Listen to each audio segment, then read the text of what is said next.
श्री गोपाळ कृष्ण भगवान की जय। लीळा नंबर 365 चा उर्वरित भाग।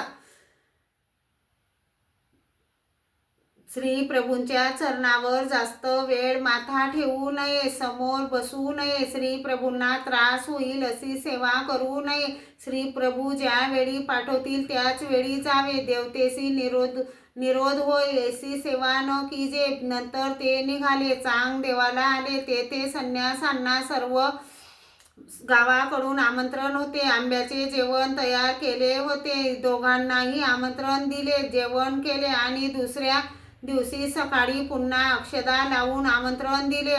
उपाध्ये म्हणू लागले, हे काय परस नायका, सर्वज्ञांनी सांगितले आहे मुक्कामी दर मुक्कामी जावे, एका गावात एका दिवसापेक्षा जास्त दिवस मुक्कामाला राहू नये, तर तुम्ही कसे राहू पाहता। परस नायकाने म्हटले, आता मस्त आंब्याचे दिवस आहेत, तोपर्यंत राहू, नंतर श्री प्रभूंचे दर्शन घेणे आहेच की, ते काय कोठे जात आहे। मग त्या दिवशीही राहिले, जेवण झाले, दुसऱ्या दिवशी पुन्हा आमंत्रण दिले।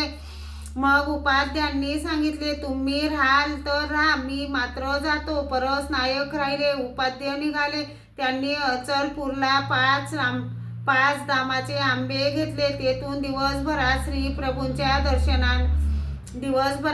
प्रभूंच्या दर्शनाला आले। श्री प्रभू तिकोपाध्यायांच्या पडवीत बसले होते, तेव्हा उपाध्ये आले, श्री प्रभूंपुढे आंबे ठेवले आणि दंडते घातले, श्रीचरणा लागले, श्री प्रभूंसमोर उभे होते। श्री प्रभू श्रीकराने आंबा घ्यायचे आणि मध्येच खायचे आणि म्हणायचे, मेला जाय, गोड आहे म्हणे, पोटावर रस गळे, दाढी रसाने माखत असे, ती पुसत असत असे। श्री प्रभूंनी प्रसन्नतेने आंबे खाल्ले आणि श्री प्रभू श्री चरणाच्या अंगठ्याने उपाध्यांना प्रसाद देऊ लागले।